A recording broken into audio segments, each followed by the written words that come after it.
The way. All right, so obviously this presentation is being recorded. Your participation implies consent to the recording.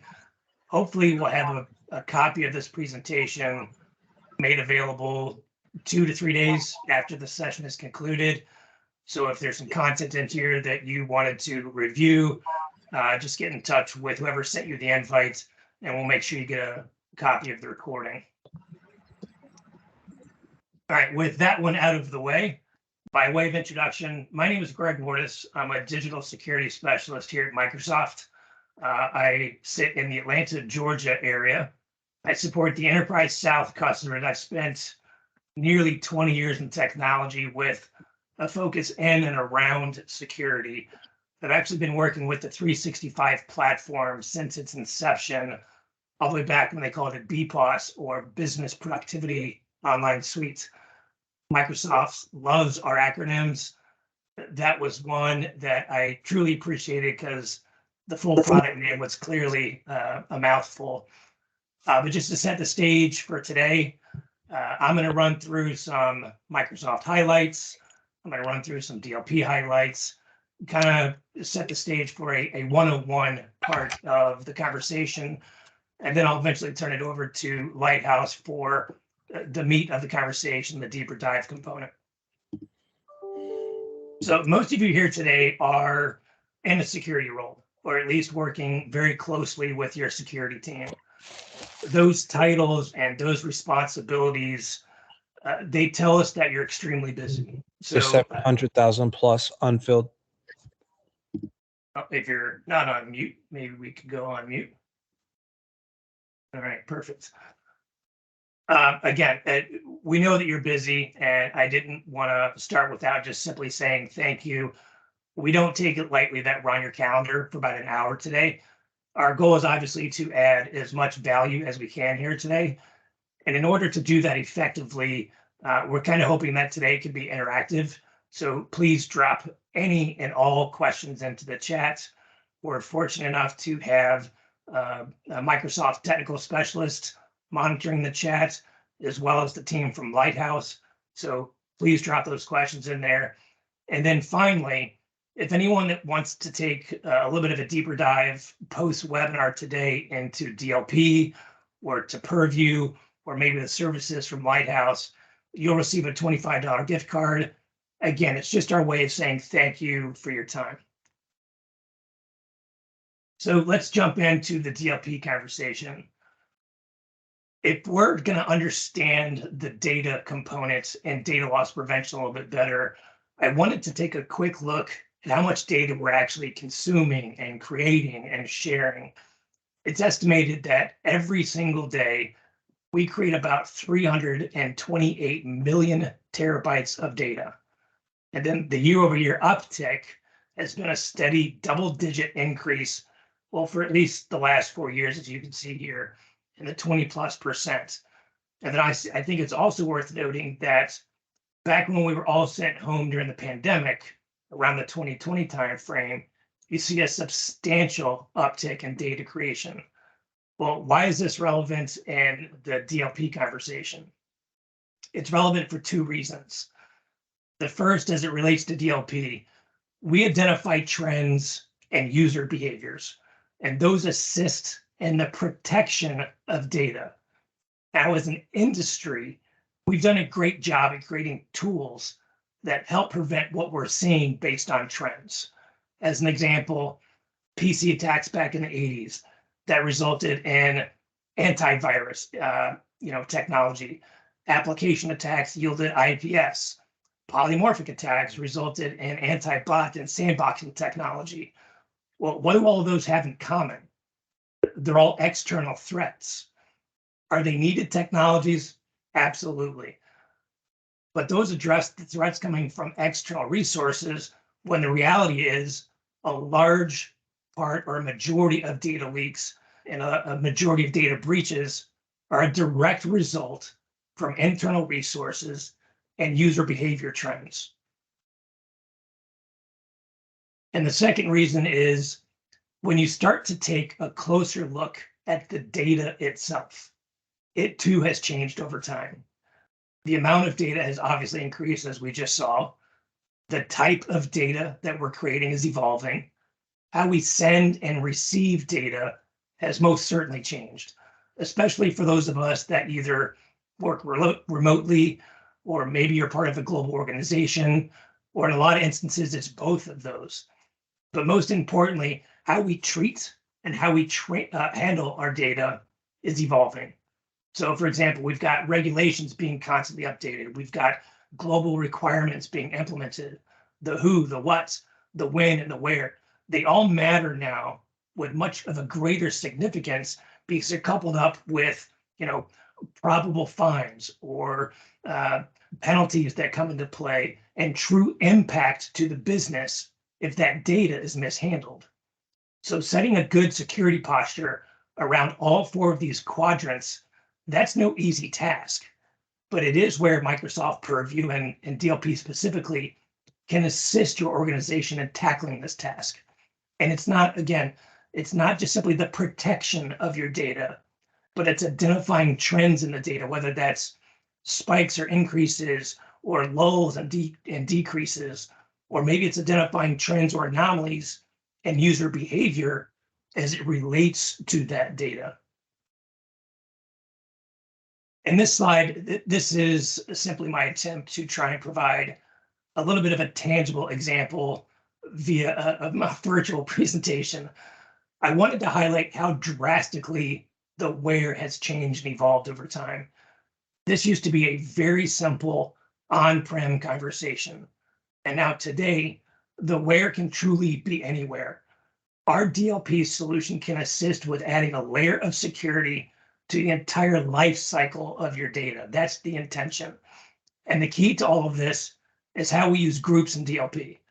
Now, these are not the typical user or device or security groups that more than likely you have in place today. These are the local apps, the printers, removable storage or network file shares, and can even include your service domains, all of which can then be defined in your DLP settings. But then when we come back to the how, there's still more that can be done with the how. So with active policies, you have the ability to monitor them in one centralized location, to see all DLP activities in one place, and that comes coupled with insights and recommendations that can then be taken quickly to protect your sensitive information. And when instances like this happen, time is usually of the utmost importance. All right, 2 more slides, and I promise I will turn it over to the Lighthouse. A couple of key investment areas for Microsoft DLP. One area is in providing a unified and a comprehensive solution across different types of environments where data is either stored, it's used, or it's being shared. This includes platforms both native to Microsoft and also non-Microsoft services and applications. And then the second area of investment is for us to ensure that our DLP solution remains consistently easy to deploy and easy to manage across a variety of different types of workloads. Now, because DLP leverages MIP, that's another acronym, Microsoft Information Protection, MIP, you can leverage more than 40 built-in policy templates and over 100 classifiers to create and define DLP policies. And then to kind of quickly set a security-minded precedence, whether that's leveraging data based on new hire dates, or maybe it's automating new hire messaging to ensure that on day one, these new employees have data protection at the forefront. Now, you've listened to me ramble. It'd be one thing to say, as a Microsoft employee, how great our products are, but it's more than just me that's giving praise to Microsoft and our security. There are plenty of third-party entities that are awarding us with the highest marks in the industry. And you couple that with our recent announcement of a $20 billion investment, all of which is being dedicated to security. Our security is being enhanced and improved at a fast-paced improvement schedule that's actually never been seen in this industry. And not to be overlooked, but to be highlighted, our DLP is rated at 4.6 stars out of 5 via Gartner peer reviews. That's users like yourselves here today that are awarding our solution with such a high rating. And obviously we we don't do this on our own. We accomplish these achievements with the assistance of our largest partner network on the planet. And with that, I'd like to turn it over to Amron from our award-winning partner, Lighthouse. Amron, all yours, buddy. Thanks, Greg. Appreciate that. So yeah, I'll take over the screen share for a second. So as Greg said, the focus of today is really going to be around DLP. But yeah, before I get into the quick introduction, get out of the way. So those of you who don't know who I am, nice to meet you. My name's Amron. I'm a manager at Lighthouse. I've been at Lighthouse for about 7 years. My professional background consists of a mix of security, discovery, digital forensics, and now I've landed in a role at Lighthouse, which is I lead the US data protection pillar for our information governance advisory practice. So my day-to-day consists of very much being in the weeds with Purview data protection technologies, spanning Purview, Defender for Cloud Apps, Sentinel, etc. And I've spent really the last several years working very closely with our clients, help to understand, implement, design and deploy this technology and manage the technology in the most effective way specific to the organization, right? So during my time at Lighthouse, so quick background on Lighthouse. Lighthouse is a Microsoft security solutions partner. So we've been an award-winning partner for several years now. We have multiple arms of the business, and we started out over 25 years ago as an e-discovery services provider. We're actually Microsoft's primary e-discovery services provider now, but another more recent arm of the business that we've developed is our global information governance advisory practice. So our advisory practice department is made up of folks who come from legal, security, compliance background, and they are former legal security professionals, former security architects, practicing attorneys, information governance officers, former regulators, things like that. Now we spend our time consulting our clients on how best to adopt the M365 technology, specifically focusing in that the Purview and compliance stack. And then the way we do that generally is through a series of workshops. Could be building out frameworks from POCs to pilots to full-scale implementations and managed services and beyond. So that's a quick background about who Lighthouse is and what we do. So the way I like to talk about DLP or data protection in general in M365 is Microsoft have a really good way of, and you may have even heard of these before, is Microsoft have an excellent way of categorizing all of the technologies as they relate to data protection into these 4 what they call pillars of compliance. And I think you can't talk about DLP without talking about some of those surrounding technologies, because you'll see as I go through, it really is a mix of the best way to use these technologies together. So as I'm going through, as Greg said, we want it to be interactive. Please, if you have any questions, please throw them into the chat and we'll try and answer them as we go along. If we don't get to them or we need to come back to it at the end, or there's anything significant that's worth bringing up, maybe we can go through. I've left a bit of time at the end and we can talk about them in a little bit more detail as well. So you'll see the slide's going to be a little bit mix of content, and then I'll jump into the tenant, my demo tenant, and show a bit of demo content as well as we go through. So the first pillar of compliance, the starting point, is what they call know your data, right? So what are the challenges that we see in relation to know your data, and why is it so important to address? Is, well, everything starts with know your data, right? So it's arguably the most important step, but it's certainly the first step. And you see with this mass adoption of cloud technologies, significant data sprawl. We hear it so much with our clients that they're scared of this data sprawl across their environment, right? So teams and those team sites create SharePoint sites and groups, and it goes into group mailboxes and personal mailboxes, depending on whether they're one-to-one chats or group chats.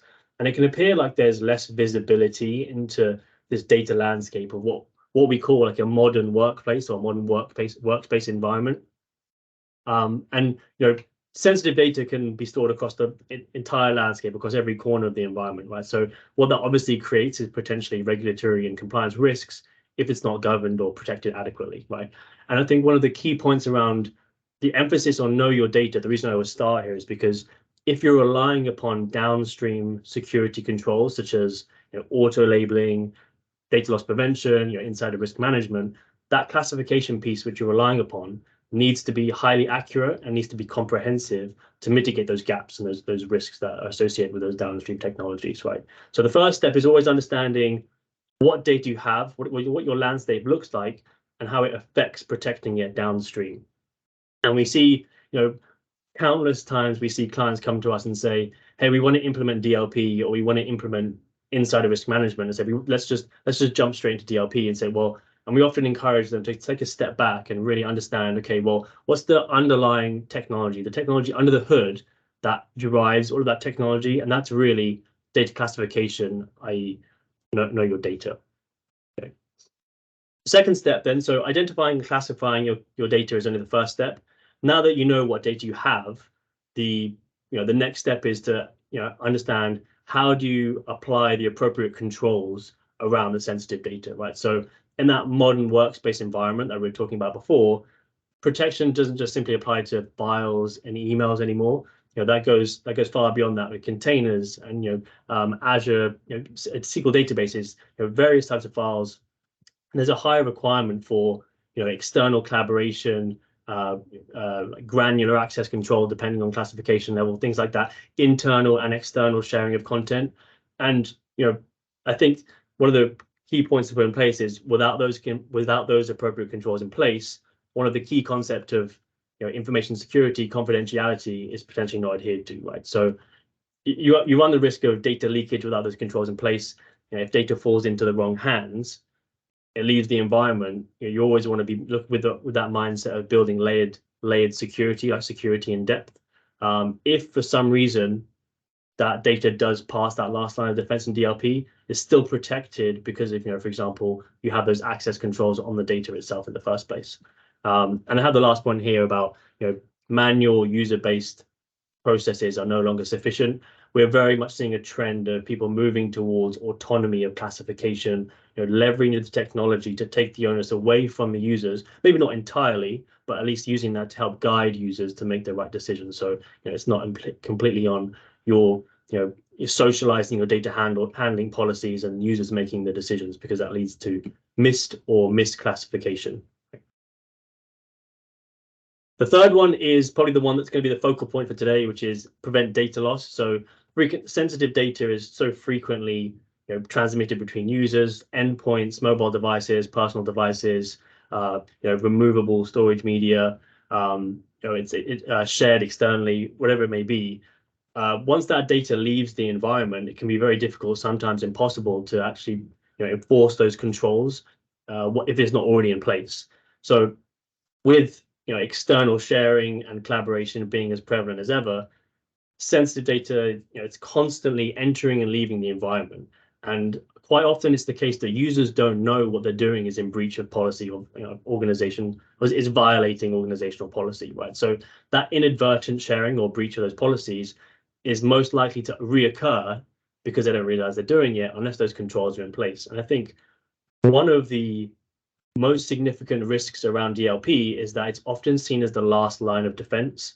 Once data breaches that perimeter, it can be lost forever. So it's really important that that's done accurately and comprehensively, and that is all of that is driven from that know your data classification piece. Okay, and relying on DLP or preventing data loss is that how do you know what users are doing with the data? Right? Sometimes it can be difficult to correlate activity to risk, and process all of that information and create risk profiles for users and accurately determine, okay, who are the users or the activities that are actually presenting the most risk to organization. And I think there's I read a study not long ago from BitClass that was, I think I have it on the deck, but it's something like over 60% of breaches are caused by insider threats, right? So there's a significant requirement to monitor users with that standing access, or have those controls in place for standing access users, right?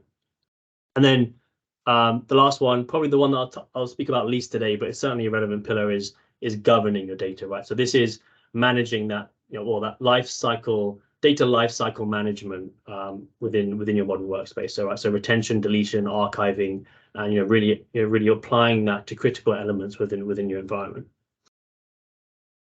Okay, so with that in mind, with that journey, that Microsoft have these categorized into pillars. I think there really is a natural flow to how we recommend, or Lighthouse recommends, you implement this technology, right? So like I said, some people want to jump straight into DLP or jump straight into insider risk, but there really is a logical or natural flow to the technology that is highly advised. And this is what I'm going to go through now, kind of jump into some demo components as I go through that. But so let's take a look at the a model to implement what we call end-to-end protection, right? So there are multiple components that like tie together and complement each other that provide that the most like deep level or the most depth to that level of protection that you're going to implement, right? So as I said before, the most beneficial way to leverage this technology is using the tools in conjunction with one another, right? So this really is the demonstrable value using the M365 Purview tools has over some of those point solutions that are very targeted in their solution, particularly if you're a Microsoft shop and your data is primarily or even entirely within M365, you've got this warehouse of information, this like data factory, which is just constantly producing and churning out so much data, and all of this data resides under this one roof. If you have these native tools, these native controls that sit on top of your data warehouse and interact with each other, it really moves us towards that goal of consolidation. And what that in turn subsequently brings is the potential to save cost, right? So maybe it doesn't necessarily mean that you can completely deprecate these other tools, but certainly means that it lowers consumption, or maybe it means fewer modules that need to be applied to those other tools because of overlapping technology. And particularly that's the case that we see with our clients, is that what they don't realize is that so much of that technology is available at their fingertips already, right? So if you have an E3 license or only 5 license, so much of what we're going to go through today is already available and is already taking place, and there's overlapping functionality with those other tools, right? So almost everything I'm going to go through is policy driven within Purview, right? So and extending to dependable cloud apps as well. So policies really drive how the tools integrate and work together with the data, right? So everything is policy based. If we think of policy as our starting point or overarching point, we then have classification, which handles the identification of sensitive information. Then have DLP, kind of tracking that movement and the movement of data and how you can block and prevent activities and alert on that. Then we have the audit log, which allows for event and review tracking. And then finally, insider risk or insider risk management, which is identifying instances of potentially suspicious behavior, right? So this is that logical flow, and kind of like the theme of like the flow of implementation of the stuff that we're going to go through. And the reason for this ordering is because we typically see starting with your classification as your starting point, and then as we progress, each of the previous tools can then be used in conjunction with the downstream tools, creating this end-to-end, this holistic approach to implementing these technologies, right? Okay, so it's kind of like an overarching point of the policies. So starting with classification. So I've got taxonomy being, the helping to structure or really define the classification on which unstructured content is based. So I know when we think of classification, we often think of classification levels like public, confidential, highly confidential. In Purview, it actually means something a little bit different. It's really the step before that, which is the identification of content within your environment. So the way to think of data classification in M365 or Purview is identifying content that you want to identify to then be used with downstream tools, right? So really there are 3 ways to identify content natively in M365 in Purview. So the first one is sensitive information types. So we got a lot of you are probably familiar with the concept of sensitive information types. It's the idea of using keywords, regular expressions, looking for specific patterns, and assigning a hidden or a system tag on the back end saying, if a file is uploaded to your environment, this is a file that contains a social security number, for example. And there are hundreds of examples hundreds of out-of-the-box solutions. I think I have probably have it up here. So there are hundreds of out-of-the-box classifiers that are there already. So if I go to my system information types in Purview under data classification, you can see, you know, over 300, some more recognizable things like social security number, bank account numbers, right? So this takes place automatically in Purview. So you don't have to turn anything on. Already within your environment, as soon as content is saved to your environment and indexed, these information types are going to be recognized, and on the back end, it's going to say, okay, this is a document that contains a social security number. And the concept is then obviously that you would say, you know, for example, with DLP or auto labeling, you could apply a condition that says if a document contains a social security number, enforce this control or automatically apply this label, right? So, and obviously you can build your own information types with your own keywords, regular expressions, and proximity logic. There's a lot you can do with information types. The second type is when we move to more what we call advanced classification. This first type of advanced classification. So this is called an exact data match classifier. And what this allows you to do is connect to a third-party system by feeding in a structured data set, right? And so you can feed in a structured data set, and it's going to look for those records within that structured data set.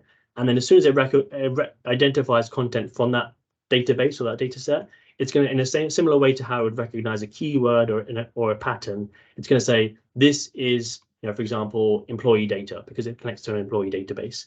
And, you know, on that point that Greg mentioned earlier, I think he had a slide that said, you know, a single record is equates to about like $1,000 worth of, you know, in terms of like a monetary value. A single record is $1,000 on the black market, for example, right? If you think about, you have a database that has employee data or client information in there and has tens of thousands, sometimes even hundreds of thousands of records in there, you know, equating a monetary value to that's millions, potentially tens of millions of dollars worth of data sitting in that database. And if you have, you know, a mechanism in place that's going to automatically look for all of those records, and for example, you know, a mass exfiltration activity occurs of that data, you have a control in place to say, well, I recognize that all of my data from this database is being exfiltrated or it's being saved to a file. I want to implement a policy that says, you know, block this from happening, for example. Yeah. And then the final one, another advanced classification technique, is called trainable classifiers. So think of trainable classifiers as a model, a machine learning model that you can train to recognize certain document types or types of communication, right? So out of the box, again, there are, you know, over 100 or so trainable classifiers that look for you know, certain document types. I think when this loads, we've got things like bank account, you know, bank statements, contract agreements, legal contracts, things like that. And so here we go. So, you know, budget, business plans, ton of out of the box solutions. So when a document similar to sensitive information type, when a file or document is saved to the environment and it satisfies what this determines as a bank statement, it's going to tag that and say it's a bank statement. You can then, for example, a DLP policy say, I don't want bank statements to be able to send to external domains, right? For example, and you can build your own trainable classifiers. So, you know, maybe, you know, as an example, like meeting minutes or something, you have meeting minutes that follow a certain style. You can train a brand new model from scratch to say, you know, you feed it hundreds of examples and say, this is what our meeting minutes look like, and the model is deployed. You can say, you know, apply your controls around that document type. And like I said, it doesn't just relate to document types. So we have, you know, communication analysis as well. So profanity, targeted harassment, threatening languages, things like that. And it covers, I think, about 12 languages as well. So pretty powerful technology. This is all of that identification piece, that under the hood technology, the building blocks for all of those downstream technologies. Okay. So that's our classification, like our identification piece. The next step is the protection piece. So this is where we're actually talking about now our classification levels in the context of, you know, through the lens of sensitivity labels. And, you know, I'm sure you're all aware of what sensitivity labels are. You know, that, you know, the ranking, you know, classification levels, so confidential, highly confidential, public, internal. With those labels, you can apply encryption, you know, watermarking, headers, footers, you know, really like wrapper around the document to files, emails. You can even apply them to, you know, SharePoint sites to restrict access, you know, limiting who can add people or remove people from certain SharePoint sites. And this is the first instance where you really see the ability to use classification or that classification service or your classifiers with other tools, right? So the classic example here is for example, the functionality of auto labeling, right? So here you can say, maybe you have labels deployed to users, but you can create a policy that says, okay, I've detected, social security numbers. I've detected at least 5 of them. Therefore, I automatically want to apply, a confidential employee PII label to this file because of the fact that the service has recognized that there's social security numbers in this file, right? Very straightforward use case. One of the most common for auto labeling within Purview. Okay. We quite often see that, that we advise our clients that there really is a scale to this implementation. There's a scale to the autonomy of label application within Purview. So on one end of the scale, you've got in complete solely manual application of labels, which is a lot of this. That's usually the starting point when we work with our clients and say, okay, maybe we've just bought E5 or we're kind of new to auto labeling. We have sensitivity labels deployed. This is where we're at the moment. We're at the starting point, the full left side of the scale, full manual, and then you have kind of the extreme on the other side, which is full autonomy, where you're relying upon the technology to make that decision on what content is identified in files and emails, and the technology is applying the sensitivity labels based on that, right? That's quite extreme. Typically, we see clients land somewhere kind of in the middle. There are, as I said, there's a scale to it. It's not one or the other. Part of those steps in between are things like using a default label, right? So a default label across all files, and the onus is on the user to then change that. And another step in between, which is very common use case that we go through with our clients, is still relying on the data classification service to recognize sensitive content within your files, but then guiding users to make the decision by recommending a sensitivity label, right? So maybe, as an example, you have like social security numbers in a file, and the content recognizes the social security numbers, and instead of automatically applying a label, it just suggests the label to the user, and the onus, the decision making still relies on the user to make that decision. So a quick example of the difference there is, and this is quite often the process. They often want the decision still to be falling on the user about what label should be applied, because sometimes the classification may not be 100% accurate, in which case they're guided towards making that decision. So here's an example. I have like some employee data, and I paste that. As soon as that document is indexed, it's going to recognize that there's sensitive content in this. So my sensitive information type that I made in employee ID recognizes the employee PII. So again, this doesn't actually apply the label. All it's saying is it's recognized it. We recommend you apply this label. They're reminded, they apply, and the label is applied. Okay, so that decision making is still on the user, as opposed to a slightly different approach, that full autonomy. Whereas if I was to upload a file, for example, I think I would have it in there. So you can see, I think that's one of the examples I have, the upload. So once it's indexed, it may take a couple of minutes. Sometimes it takes 30 seconds, a few minutes. You can see here's some examples where it says, it hovers over saying this file has automatically been labeled. So again, no interaction required from the user. That's the other end of the spectrum. Okay. And there are specific use cases, so it may sound scary to solely rely upon the technology to apply labels, but there are use cases, for example, retroactively going back and applying sensitivity labels to a SharePoint site. So maybe you have these legacy SharePoint sites, or you're rolling it out, but there are some, for example, like an HR site that has thousands of documents that has sensitive data in it, and you want these all to be labeled. And then you point a policy, as what we call a server-side policy, that doesn't require any interaction from the user. It will point to the SharePoint site, and without any user action, go find all the data and then apply a label to those files, right? So there are use cases where that is useful, and generally a combination of the two, or sometimes even three, is the best approach. So that's protecting. Again, governing your data, as I mentioned before, really is archiving, retention, deletion.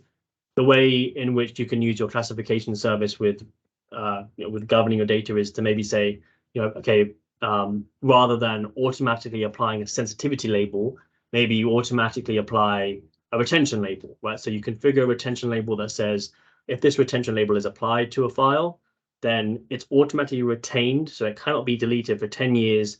And at the end of the 10 years, that expires, and it should automatically be deleted, right? So maybe you create a trainable classifier for health records or an insurance record or some specific type of file that has a specific life cycle management, given that your privacy policy, you automatically apply that retention deletion based on the content as identified in the document. Okay, so I know I'm conscious of the time, so I want to get through everything. So I'm going to click the DLP. So I have the protection rules and sensitivity, so you can use your classifiers and labels with DLP.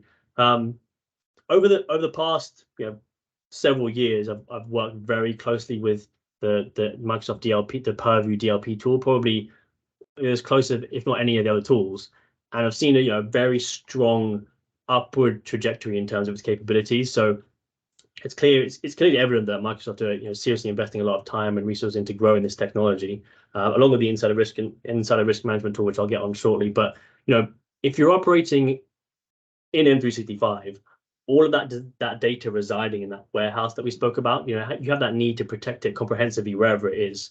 Even in those non-obvious locations, like Teams, endpoint devices, and cloud applications.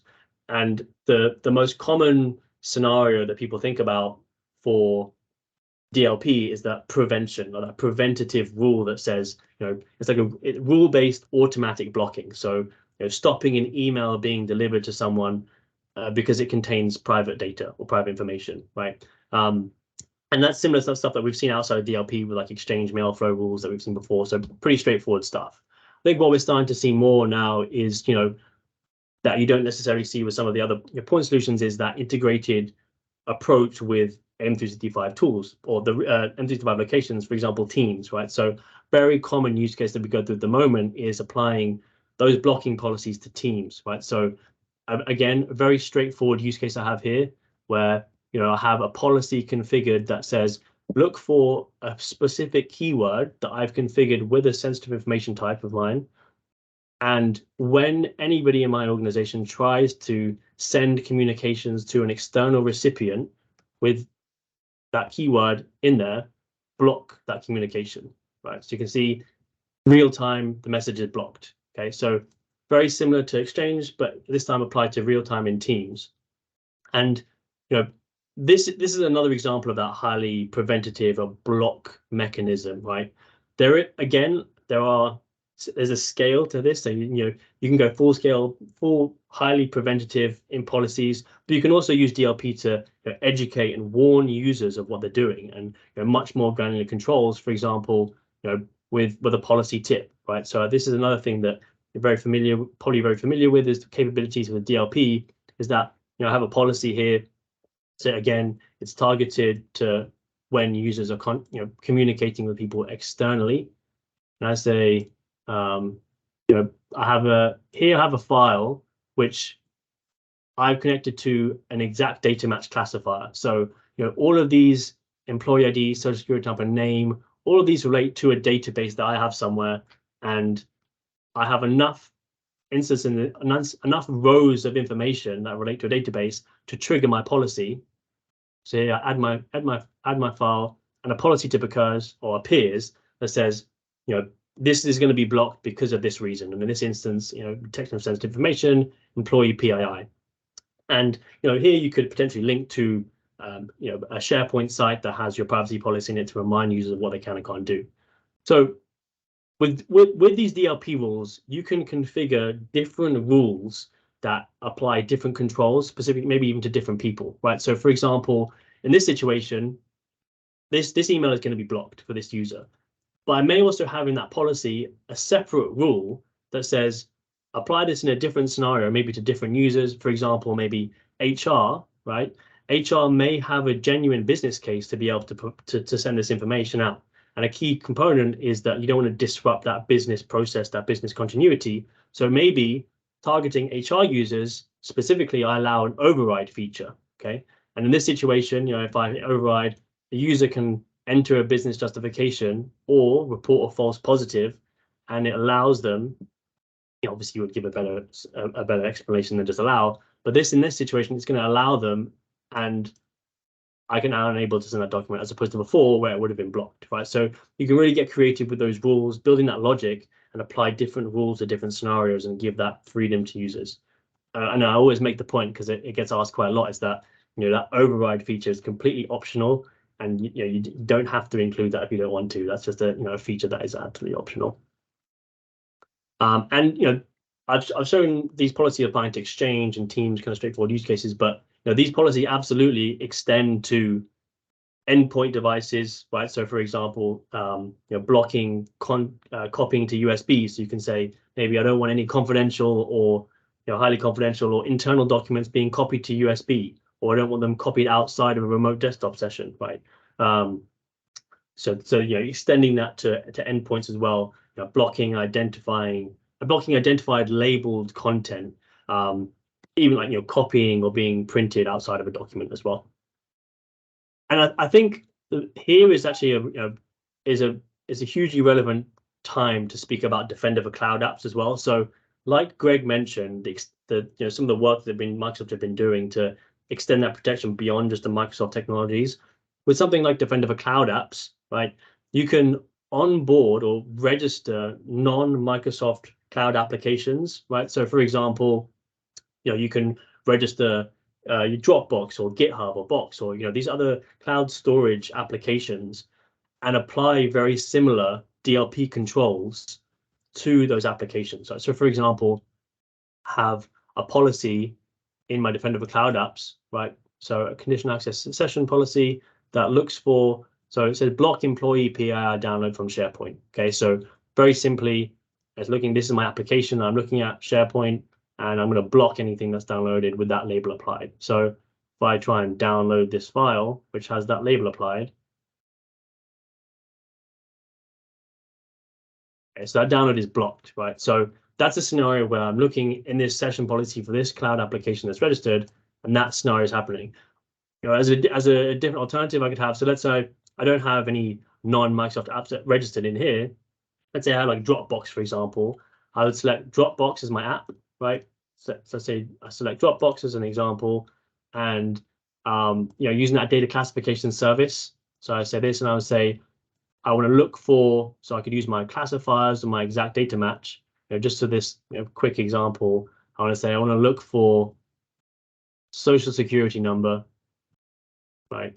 And what do I want to do? So if a file from that application, so let's say Dropbox, contains a social security number, I could block it, or I could protect it. I could say, I want to automatically apply this label, right? So again, that overlapping technology, you can protect, you can block, you can automatically apply labels, right? You can apply custom permissions to the file. So all those conditions are controls that you can apply with DLP and MIP. There's overlapping technology, which is why I think it's really important to mention Defender for Cloud apps here as well. Okay, so a lot of powerful overlap with that classification service with a lot of those downstream technologies. Okay.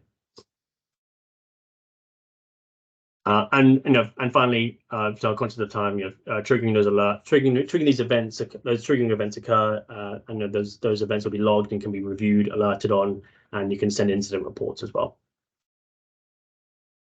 So very quickly, I want to touch on audit because I want to spend a bit of time on insider risk management. The audit log is, really, it collates all of the events from DLP and other services into a unified log for analysis, right? And I think one question I get asked a lot, which is an important point to make, is that log collection occurs natively within Purview and doesn't contribute to Azure consumption storage. With E5 you can have up to 10 years of a 10-year retention on your audit log data.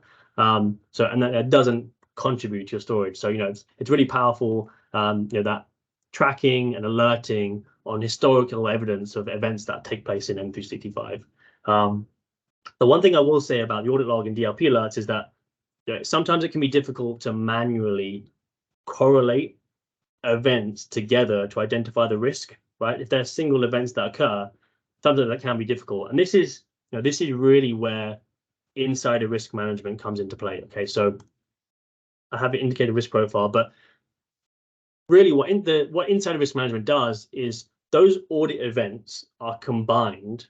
So it takes into consideration the event, the person, so who the individual is, what's their role within the organization, what's the norm for their activity, is there a spike, is there a lull in their activity, and the historical events that relate to that activity, and then takes all of that into context, a risk score to that activity, and then generates a risk profile for the individual. Okay, so and from that point, there's a built-in mechanism or workflow to perform investigation, action, and escalation, built-in escalation by automatic creation of an e-discovery workflow where maybe you want to pass it on to your legal team, for example, right? So the best example I can give there is, the comparison of DLP and insider risk is, let's say you have a DLP policy that blocks a user from performing a certain action, sending confidentially labeled documents externally, right? So day one, Monday, they try and send confidential labeled documents externally. It's blocked by policy. Okay. Day two, Tuesday, they try the exact same thing. It's blocked. And then Wednesday, Thursday, Friday, and then the next 5-10 days, they do the exact same thing over and over again, right? If you're reviewing from the DLP alerts console, you may be able to correlate that too, but you have to put in the list and you have to associate the dates. It's a little bit more difficult. With insider risk, what it's going to do is on day one, it's going to see, okay, they were a breach of a DLP policy, and it's going to assign a risk score to that action. Okay, maybe it says, okay, well, they did that, it was blocked. Let's score that 5 out of 100. Day two, they do the exact same action, but insider risk now says, well, they did that yesterday as well. So, there's an accumulative risk score here. So maybe they score that 10 out of 100. And then each incremental time that user performs not necessarily the same action, but an action which could be risky or suspicious, it's going to contribute to that risk score until eventually the risk associated with that user is going to reach a threshold that you determine. And it's going to say, okay, maybe they've reached 50 or 60 out of 100 now. Now I'm going to start generating alerts for someone to review and pull in all of those events for someone to investigate and look into what events, what actions this user is taking. Okay, so really powerful technology. I think it, as an example of what that looks like. So here I have a quick example, and I'm conscious of time. I want to get through because I want to leave a bit of time for any questions as well at the end. So here's an example of alerts that have been generated for some users who have performed in this scenario of the highly suspicious or very risky activity. Okay, so in this initial alerts process, you can do a quick determination and say, okay, what has this user done? It pulls in what alerts they've done, what activities have occurred, what information types it relates to, what keywords, which SharePoint sites. So a quick understanding of, okay, is this and the severity, is this potentially suspicious behavior? And if you confirm an alert, what this does is creates a case for a user. So this is that built-in investigative workflow that I was mentioning before, all within the Insider Risk Management tool. And if I go into one of these cases, you can see that it pulls in all of the relevant information and provides a historical context of the user activity plotted on a graph. So give this a second to load. So what this is doing is taking all of those historical events, pulling together the data, the activity, and also, so this is an example of that plotting of activity. So I have a historical event. Okay, this is all of the activities user has done. So maybe back here, when they tried sending stuff to themselves, it didn't matter. But here, they're performing some what we call sequences of activity, right? And these sequences are, so an example would be if a user downloads a bunch of content from SharePoint and then separately modifies that content and then again separately copies that data to a USB drive, those events or those activities done in isolation may be of a certain risk score. But if those activities are performed on the same data, that creates what we call a sequence of activities, right? So there are a bunch of scenarios, 15 or so scenarios that resemble potentially malicious behavior that these policies come predetermined with that contribute to a greater risk score because they're done in sequence on the same data, right? So it sequences those together and say, with the same data, they may have downloaded and then deleted, copies of that, for example. So, really powerful kind of overview, and you can pull in, the historical view from like the audit entries, and the actual data itself, you can pull in and say, okay, well, what is the actual data they're looking at? If you look at this, and then there's the highly confidential documents here that shouldn't be copied externally. You can say, okay, this is malicious behavior. It needs to be investigated further. And maybe you want to send an email notice, right? So you have templates that you can say, well, maybe this is just a slap on the wrist this time. This is the first time they've been doing it. So, in this scenario, what we're going to do is remind them that they shouldn't be performing this activity. Or maybe you get to the point where, okay, they've actually been issued multiple notice templates in the past, and this time, there's clearly some behavior here that is, maybe they need to be, rather than just reminded of the fact that what they shouldn't be doing. I'm sure that's taking so long. Rather than this, a slap on the wrist this time, there's cause here, there's reason for an investigation or internal investigation.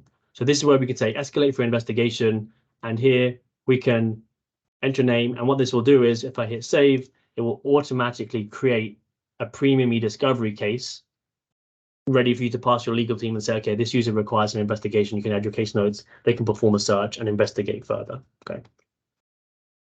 So that scenario that I went through just there is an example of data leakage, and I'll come back to that in a second. So the other scenario, most common scenario we go through, is data theft by departing employees. So another really cool feature of insider risk management is the ability to connect to third-party applications. So, for example, most common use cases that we implement when we go through this with clients is, connecting to an HR data system and feeding in employment termination data. So, a user who has handed their resignation or has been terminated is significantly, poses significantly more risk to an organization for data theft. Right. So what this will do is a policy will lie dormant until a triggering event occurs, i.e., a resignation or a termination. And because that data is automatically fed into the policy, as soon as that resignation event occurs, that's when a user is monitored for activity, and every single bit of activity they perform goes into that insider risk policy and is there for investigation if required. And it actually goes back up to 90 days from that date, because people are quite sneaky and they'll start copying stuff well before in anticipation of that. So it has that historical context to that event as well. And one of the last things I touch on is a much more recent release of functionality with the insider risk management tool, is what we call adaptive protection. And this is pretty cool. So I've always described this technology as being downstream. So these technologies work with this one, and these two work with this one, and these three all work with this one. But now with adaptive protection, we're actually starting to see the technology working back on itself. So for example, with this, we can have very, very restrictive DLP policies. For example, ones that block any labeled content or block all activity to USB, or prevent any email being sent externally whatsoever, lying dormant until a user has a risk score, a risk profile that reaches a certain threshold determined by insider risk management. And as soon as a user has a threshold of, let's say, 70, for example, finger in the air number, as soon as that threshold is met, this DLP policy suddenly becomes active for that user, and is not active for anybody who hasn't met that threshold of risk, right? So again, kind of cool way of coming back full circle and saying these DLP policies that you can implement that can be triggered based on the risk that's associated and calculated intelligently with that machine learning component from insider risk management. Okay. So I know we're at 6 minutes to go, so I'm just gonna slide through. So everything we went through really is around the data protection and data loss prevention, specifically DLP, and a lot of insider risk management there as well. Hopefully my point honed in on it's not just DLP, or it's not just insider risk. Really the most benefit here is using those tools in conjunction with one another. If what we went through was of interest and you're interested in doing a much more targeted or a deeper dive into any of the things we went through today, or we typically kind of split these topics up into potential workshops, into these workshop topics.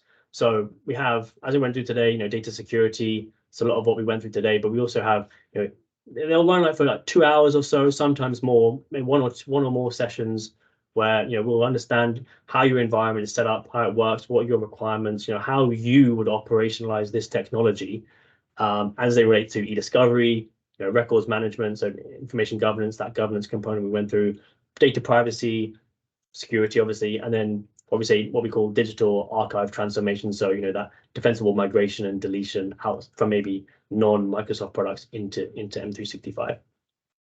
And as Greg mentioned before kindly, that if you do want to continue, if you would like any further discussions, feel free to reach out to Greg, or I've got Eric and Emily, their contacts here. There are they manage our partnership and our relationship with Microsoft. They'll be happy to answer any requests you have or schedule something. And we said we would provide that lunch as well. So I'll leave a few minutes. If there are any questions, feel free to. I don't know if I haven't been paying attention to the chat very well because I've been in my own world and I've been talking a lot. So if there's anybody, feel free to come off mute and ask any questions you have. If there's anything else, Greg or anyone wanted to go through as the final notes. I appreciate everybody. Bring you up to speed. The chat relatively quiet. A couple people have been asking, how do we get the recording? I think what will end up happening is that the recording will live with Lighthouse. So give us a couple days to process the video, and we'll throw it up on Lighthouse's website. And if you are registered and attending, I'll make sure that you get a link to the recording.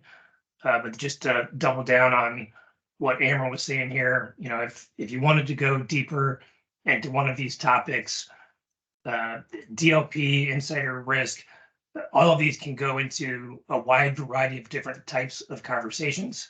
So if there's one area that you're looking to focus in on, whether it's IR or maybe some of the third-party application integrations, gladly would welcome those conversations. So you should have our email address, and feel free to hit us up, and we'll make sure that these slides and the recording link get sent out to everybody that was registered. But then to come full circle, we truly do appreciate your time here today. We understand that an hour on someone's schedule in 2023 is more difficult than it used to be. So truly, thank you for your time today. Yeah, thank you, everybody. I appreciate the time.